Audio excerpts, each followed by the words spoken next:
Ретритээ бид нэр бясалгалаа өгөхөөсөө гадна самаадаг хангалтууд маш сайн хийж өгдөг. Энэ нь биеийг бясалгал бэлдэж өгч байгаа юм. Биеийн ухамсарыг бэлдээд, биеийг ингэ чангарал зангарлууд, тромны догтцуудаас чөлөөлөөд бэлдэж өгч жагаад бясалгалд оруулдаг.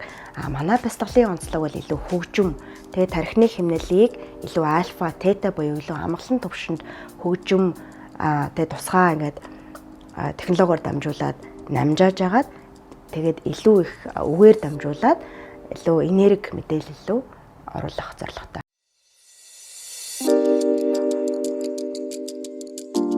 Хүн болгонд хэрэгтэй. Та илүү их эрч хүчтэй, амжилттай тийм ээ. Илүү их баяр хөөртэй, жинхэнэ биегээрээ тийм ингээ амьдралыг амьдрсан шиг амьдраа гэвэл үнэхээр бясалгал руу орохоос өөр замгүй. Тэрнээс өмнө бол бид нар зүгээр бүтээсэн дүрээрээ буюу тийм байх хэвээр, ийм байх хэвээр хүн ингэжээж нэг нь тэмцэнэ гэх мэтчлэн дүрээр амьдарчдаг. Бусдыг хэлсэн шаардлагын дагуу амьдарчдаг. Харин бясалгалаар жинхэнэ биетэйгээ уулзаад энэ чинь би байсан байна.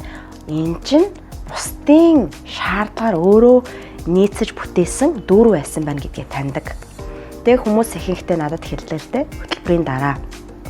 Одоо л яг амьдарч эхэлж байна. Энэ чинь байсан байна шүү дээ. Би ингэж их зовж, зүтгэж, хөдөлмөрлөж, хатууж халбгүй юм байна. Би зөөлрөөд өөртөөгөө эрүүл зөв нэмж харилцаа үүсгээд эрхийн цагт алив юм хөг ая нээлж, уулзаж, ая зөнгөөрөө бас бүтэж болдсон байна гэдгийг ойлгодог.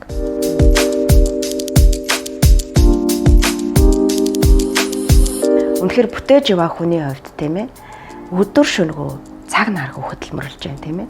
Тэгэд амарна гэхлээр нэг гэрлөөгөө ороод тий орондоо ороод хөвтөж байгаа байхгүй юу. Тэгэхээр энэ их завгүй амьдрал донд өөртөөгөө уулзаж амьдрал би хаана байгаа вэ тий миний баяр хөөр хаана байгаа вэ гэдгийг харах боломж бараг л олдохгүй байгаа даа штэ. Тэгэхээр та дараагийн төвшөнд гарыг гэж бодож байгаа бол үнэхээр нэг чанартай цагийг өөртөө зориулах хэрэгтэй. Ингэжээж тэр завгүй амьдрал дундаас үнэхээр цойлж гарч чадна.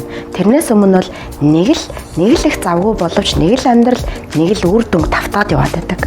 Цоош нь үр дүнг амсъя гэж аавал цоош нь би хүнийг бий болгоно. Би сэтгэл сүнсэн дээр яах нь жинхэнэ өөрчлөлтүүдийг мэдрэх учиртай.